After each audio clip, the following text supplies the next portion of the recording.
जय गुरु जी। संगत जी कैसी है हमारी गुरु जी की प्यारी संगत। गुरु जी की संगत हमेशा मज़े में होती है, हम जानते हैं। तो आई होप सब ठीक है।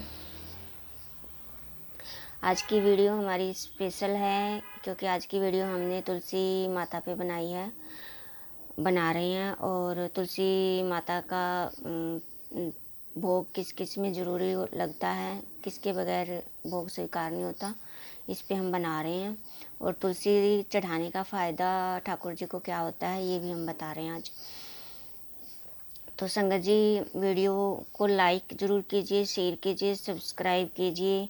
क्या पता किसके लिए कोई कितनी ज़रूरी चीज़ हो ये किसी भक्त के लिए।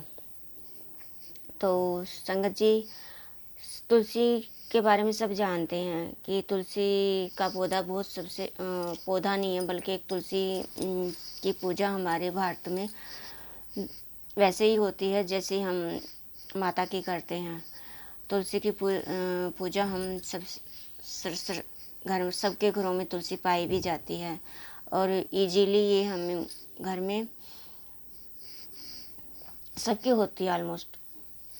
तो संगत जी जिसके घर में ठाकुर जी होते हैं, लड्डू गोपाल बिठाया हुआ होता है, राधा कृष्ण जी होते हैं, विराजमान होते हैं, तो उनके घर में उनको तुलसी जब भी वो भोग लगाएं तो तुलसी का दल ज़रूर रखें उसमें, क्योंकि तुलसी दल के बगैर भोग कभी स्वीकार नहीं होता है ठाकुर जी को। तुलसी दल के बगैर बाबा हनुमान जी को भी भोग स्वीकार नहीं होता। तुलसी दल के बगैर श्री राम जी को भी भोग स्वीकार नहीं होता। विष्णु भगवान को भी तुलसी दल ज़रूरी होता है। तो और शालिग्राम जिनके घरों में रखा हुआ होता है उसको भी तुलसी दल ज़रूर चढ़ाना होता है, उसके भी भोग तुलसी के बगैर स्वीकार नहीं होता। तो जिन जिन के घरों में भी शालिग्राम है, ठाकुर जी हैं, श्री राधा कृष्ण विष्णु भगवान, और वो अपने घर में भोग लगाते हैं तो कोशिश कीजिए कि तुलसी दल ज़रूर रखें।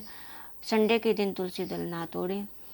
तो आज की वीडियो हमारी तुलसी दल पर है। और क्या नाम है, हाँ भूल गई, सॉरी।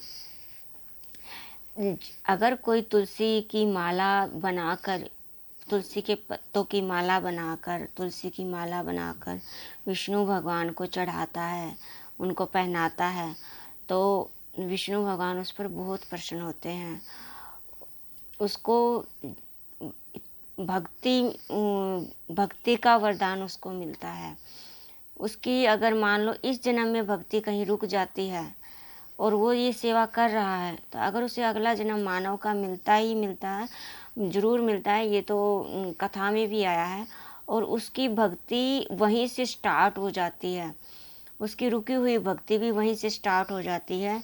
ये सदना कसाई की उसमें आता है, कथा में आता है कि हमें हर रोज़ अगर कोई तुलसी माता की विष्णु भगवान को पहनाता है माला बनाकर, तो विष्णु भगवान उसे भक्ति का वरदान प्राप्त होता है उस जिसको भी भक्त को, पहनाने वाले भक्त को। तो इसलिए हो सके तो तुलसी की माला बनाकर विष्णु भगवान को ज़रूर अर्पण करें। और अगर हो सके तो जो तुलसी माता की जो मंजरी होती है, जो बीज कच्चे बीज होते हैं, अगर उसकी माला भी बनाकर आप विष्णु भगवान को पहनाते हैं, ठाकुर जी को पहनाते हैं, तो उससे तो वो बहुत ही ज़्यादा प्रसन्न होते हैं। तुलसी दल से ज़्यादा वो मंजरी से खुश होते हैं।